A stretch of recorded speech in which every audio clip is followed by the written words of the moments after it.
Oi, tudo bem? Sou Luciano da Fonseca. Quero desejar a você muita paz e alegria. Nosso assunto hoje é a civilização da Mesopotâmica. Nosso objetivo é entender a formação de várias sociedades em volta dos rios Tigre e Eufrates no deserto do Golfo Pérsico.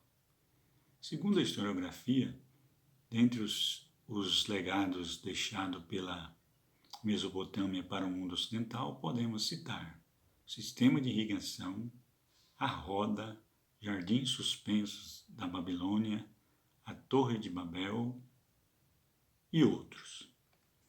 Segundo Ciro Flammarion Cardoso, as fontes históricas que cimentam o estudo da Mesopotâmia são os achados arqueológicos e a própria Bíblia. Mesopotâmia tem sua origem em 3500 a.C. Seus descendentes são os eremitas e os semitas. A sociedade da Mesopotâmia caracteriza como uma sociedade transitória, sociedade comunitária antiga sem classe para a sociedade de classe. A Mesopotâmia, segundo os gregos, significa entre os rios, o Tigre e o Eufrates, na atual região entre o Iraque e o Irã. Entre os povos que se estabeleceram na Mesopotâmia, podemos citar os sumérios, os acádios, os antigos babilônicos, os caldeus, os assírios e os babilônicos. Não existia a presença da propriedade privada da terra na Mesopotâmia, porque a propriedade era do imperador. A sociedade caracteriza como uma sociedade guerreira e militarizada e tem um vínculo muito forte com o rio.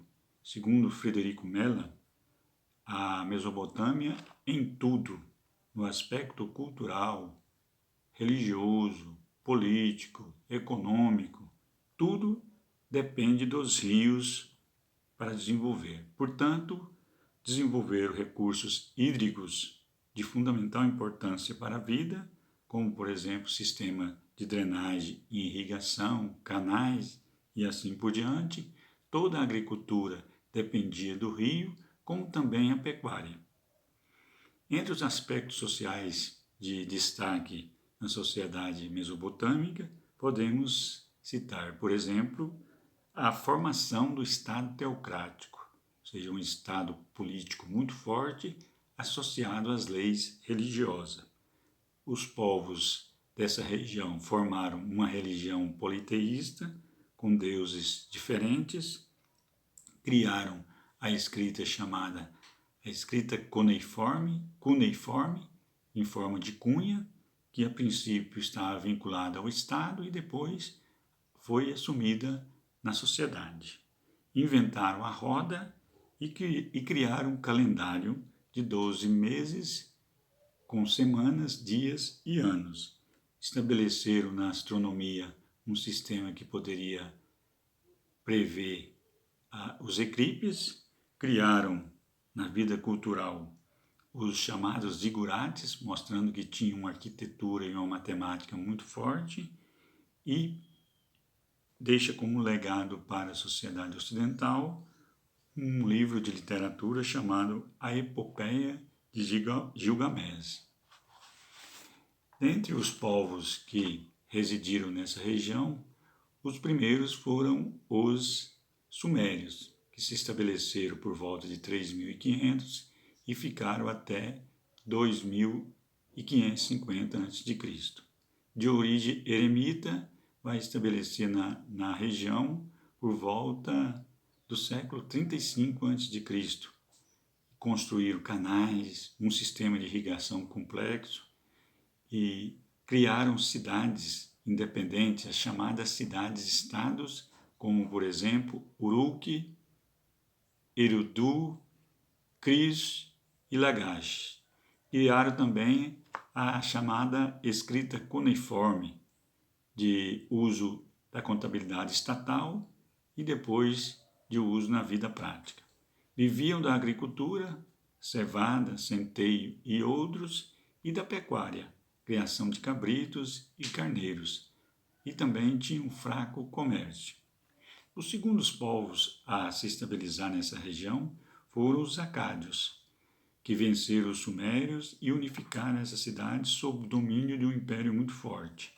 Adotaram a escrita cuneiforme, desenvolveram um sistema lunar com 12 meses e eram politeístas e constituíram o Estado teocrático.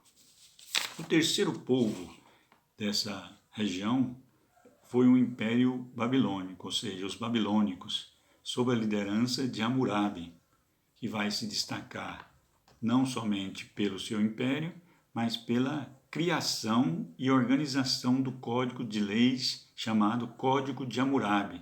Talvez seja o primeiro código escrito para regular tanto o trabalho como a cultura, a política e a economia e assim por diante. É o chamado código dente por dente e olho no olho. Foi um império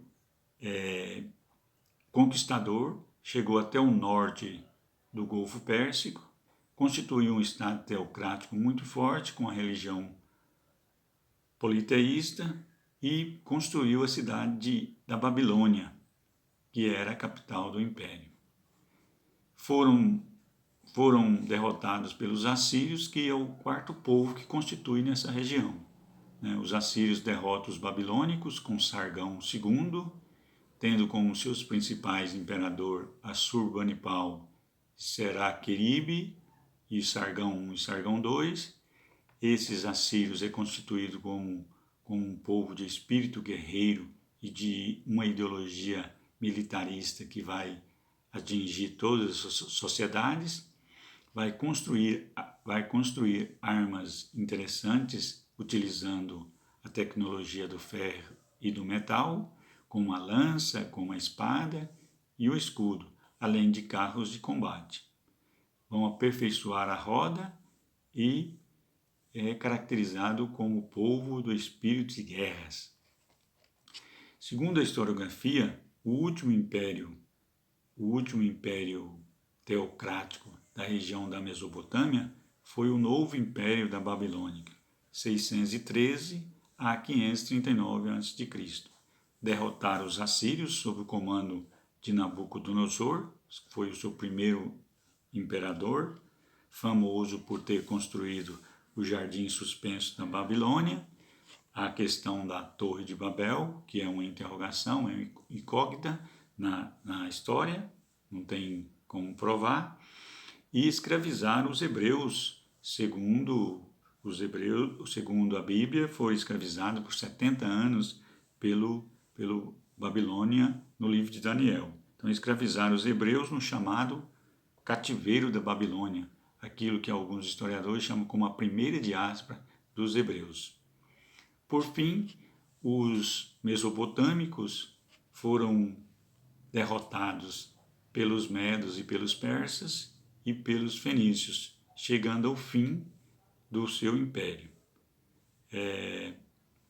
Como historiador, é interessante destacar os destaques do Império Mesopotâmico, por exemplo, o Estado teocrático forte, a religião politeísta, uma sociedade fluvial que dependia de tudo, dos rios Tigre e Eufrates. Criaram a roda, estabeleceram tecnologias tanto no sentido da sobrevivência como da guerra e aprenderam a viver no deserto. É isso aí, quero desejar a você muita paz e muita alegria e que o amor seja uma real na sua vida. Muito obrigado. Dê um joinha e até mais.